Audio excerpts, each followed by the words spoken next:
जय हिंद दोस्तों, स्वागत है आप सभी का एक बार फिर से हमारे यूट्यूब चैनल दी कॉपी पेन में।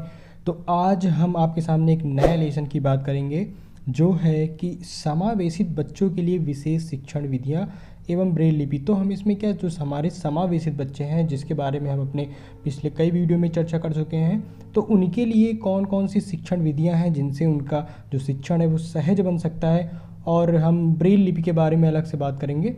ठीक, जो हमारे जो दृष्टिहीन बालक हैं उनके लिए जो उपयोग की जाती है वो ब्रेल लिपि है। और तो यहाँ पे हम अपने वीडियो की शुरुआत करते हैं।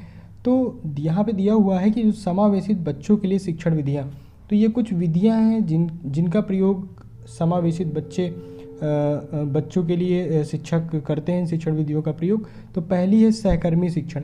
तो सहकर्मी शिक्षण में क्या होता है कि भाई किसी क्लास में अनेक बौद्धिक क्षमता वाले बच्चे होते हैं। तो अगर कोई उच्च बौद्धिक क्षमता वाला बच्चा है और वह अपने से कम या निम्न क्षमता वाले छात्र की अध्ययन में सहायता करता है तो वो ये शिक्षण विधि कहलाती है। ठीक, आगे हम लोग बात करते हैं जो हमारी सहकारी अधिगम प्रविधि। इसमें ये होता है कि भाई इसमें जो विद्यार्थी होते हैं वो आपसी परस्पर सहयोग, जो आपसी मतलब परस्पर सहयोग भावना से सीखते हैं। ठीक, इनमें क्या होता है भाई, ये लोग अपने बच्चों में अपने दोस्तों में एक ग्रुप बना लेते हैं भाई, और उसी के माध्यम से सीखते हैं। क्योंकि कक्षा में अनेक बौद्धिक क्षमता वाले व्यक्ति होते हैं, छात्र होते हैं। ठीक, तो उन्हीं के माध्यम से ये शिक्षा ग्रहण करते हैं। तीसरा है सामाजिक अधिगम। ठीक, तो नाम से ही स्पष्ट है कि समाज के द्वारा जो बालक ज्ञान प्राप्त करता है, यानी वातावरण में रहकर बालक जो समाज के द्वारा ज्ञान प्राप्त करता है वो इस अधिगम के में आता है। और ये है बडी सिस्टम। ठीक, इसमें क्या है कि दो लोग एक इकाई के रूप में एक साथ कार्य करते हैं और एक दूसरे की निगरानी करते हैं कि कौन कैसा काम कर रहा है, और जिसको जो समस्या होती है उसकी सहायता करते हैं। ठीक, तो ये हो गया। और चिंतनशील शिक्षण में क्या होता है कि चिंतन स्तर शिक्षण हेतु इसमें क्या होता है कि भाई सबसे पहले स्मृति बोध स्तर का ज्ञान होना चाहिए। ठीक, या मैं जो अगर शिक्षक है तो उसको छात्र की स्मृति बोध स्तर का ज्ञान होना चाहिए। ठीक है, और इसके संदर्भ में एक कथन भी है जो मॉरिस एल विल्गी एक महोदय, उन्होंने कहा था कि जो चिंताशील शिक्षण में सजीव उत्तेजित करने वाला आलोचनात्मक संवेदनशील वातावरण पैदा किया जाता है। ठीक, चिंतनशील शिक्षण में सजीव उत्तेजित करने वाला आलोचनात्मक संवेदनशील वातावरण पैदा किया जाता है। ठीक, तो ये हो गया हमारा शील शिक्षण है। बहुसंवेदी शिक्षण के बारे में अगर बात करें तो भाई विद्यालय में विभिन्न शिक्षण तकनीकी का प्रयोग होना भी इसके अंतर्गत आता है, और एक समय में एक से अधिक अर्थ का स्पष्टीकरण हो जाता है। ठीक, बहु मतलब मल्टी। तो इससे स्पष्ट हो गया है। बाकी जो ब्रेल लिपि है, ठीक, ब्रेल लिपि के बारे में आप थोड़ा डिटेल में पढ़ेंगे कि ब्रेल लिपि क्या होती है। तो भाई इस लिपि का सबसे पहले आविष्कार जो किसने किया था, लुई ब्रेल ने किया था। लुई ब्रेल ने किया था कब, 1821 में दृष्टिहीन बच्चों के लिए किया था। लेकिन आश्चर्य की बात यह है कि भाई ये लुई ब्रेल थे, ये स्वयं दृष्टिहीन थे और ये फ्रांस के थे। ठीक, इसमें क्या होता है कि भाई ब्रेल लिपि उभरे हुए 6 बिंदुओं की लिपि होती है जिसे स्पर्श द्वारा पढ़ा लिखा जाता है। ठीक है, और 1968 में इनकी इस लिपि को मान्यता मिली थी, जो लिपि थी। हम लोग ब्रेल लिपि के बारे में जानते हैं। तो भाई ब्रेल लिपि के बारे में हमने एक कहाँ से आई इसका और इसका आविष्कार कैसे हुआ, किसने किया, तो इसके बारे में तो थोड़ा सा जान लिया है। अब ब्रेल लिपि के सीखने की विधियों के बारे में जानेंगे। तो इनको 3 प्रकार से सीखा जाए, एक वाक्य विधि हो गई, और एक शब्द विधि हो गई, और एक अक्षर विधि हो गई। ठीक है, तो ये 3 विधियां हैं, वाक्य, शब्द और अक्षर। और इसके प्रकार कौन कौन से हैं, ग्रेड 1, और ग्रेड 2, ग्रेड 3, 3 प्रकार हो गए, और सीखने की 3 विधियाँ भी हैं। तो वाक्य विधि में क्या होता है कि भाई इसमें छोटे वाक्यों का भाई सहारा लिया जाता है, तथा वाक्य में शब्दों का मामूली फेरबदल हो सकता है। ठीक, जैसे यह एक किताब है, और इसको अन्य तरीके से पढ़ें कि यह एक छोटी किताब है, यह मेरी किताब है। ठीक, देखिए इसमें क्या हुआ, वाक्य में फेरबदल हो गया। ठीक है, तो इस विधि द्वारा इस प्रकार से पढ़ सकते हैं। और दूसरी शब्द विधि आती है। ठीक, शब्द विधि में क्या है कि भाई शुरुआत में जो कुछ सार्थक और जिनके बारे में लोग जानते हैं उन शब्दों का प्रयोग किया जाता है। ठीक, तो बच्चे भाई अगर उन शब्दों को टच करेंगे तो पहचानने का प्रयास करेंगे ही कि लिखा क्या है। ठीक, और फिर कागज़ पर 3-4 पंक्तियों में 3-4 शब्दों को फिर बार बार लिखकर बच्चों को वही देते हैं। ठीक, इसके बाद बच्चे यही लिखते हैं, यही छू कर या स्पर्श कर पहचानने के बाद अक्षर विन्यास पर विचार करते हैं, ठीक, क्योंकि देख तो सकते नहीं हैं तो विचार ही कर सकते हैं ना।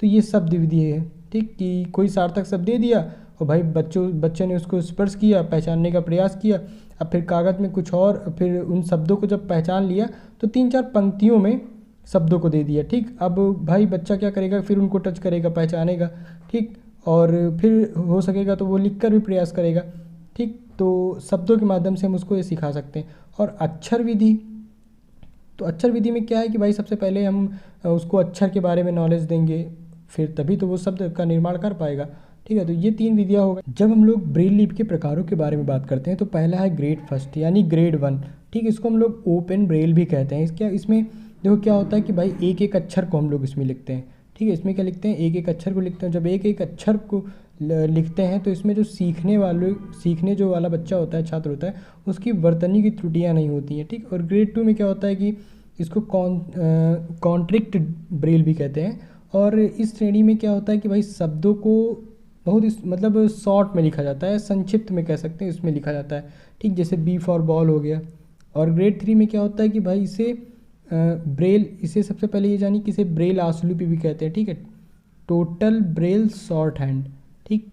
और इसमें क्या होता है कि जो पूर्ण रूप से लघु रूप में अपनाया जाता है, इसके अंतर्गत जो हमारे शब्द होते हैं उनको टोटली मतलब लिखा नहीं, टोटल ब्रेल शॉर्ट हैंड। तो इसमें इसके अंतर्गत क्या है कि पूर्ण रूप से लघु रूप को अपनाया जाता है। और इसमें क्या होता है, जैसे कि मैंने बोला सी फॉर, ठीक, तो मैं सी फॉर कह लिया कि भाई चीफ मिनिस्टर, ठीक। तो ऐसे ही शब्द आते हैं। बाकी आगे हम इसके लाभ के बारे में चर्चा करेंगे कि ब्रेल लिपि से कौन कौन से लाभ होते हैं। तो ब्रेल लिपि से लाभ क्या है कि भाई इससे क्या होता है, लिखने की गति बढ़ती है, ठीक। और नोट्स लेने से छात्रों का ध्यान कक्षा में केंद्रित रहता है। और मनोवैज्ञानिक लाभ भी कई होते हैं। और नोट्स स्वयं की पढ़ाई के लिए उपयोगी होते हैं क्योंकि बच्चे स्वयं से नोट्स बनाते हैं, ठीक। तो उनके लिए काफ़ी सुविधाजनक होते हैं। हमारे समावेशित बच्चे हैं, उनकी समावेशित जो बच्चे हैं या विशिष्ट बच्चे हैं, ठीक, तो उनमें ही मंद बुद्धि वाले बालक उनका ही एक प्रकार है, ठीक। तो अब देखेंगे कि भाई मंद बुद्धि वाले बालक, इसकी चर्चा हम लोगों ने विशिष्ट बालक थे वो वाले लेशन में कर ली थी। और इनके लिए कौन सी शिक्षण विधियाँ, तो ये सिंपल सी भाई कि जब जो मंद बुद्धि वाले बालक हैं तो ये क्या है कि इनको क्रिया आधारित विधियों को अपनाया जाना चाहिए, ठीक।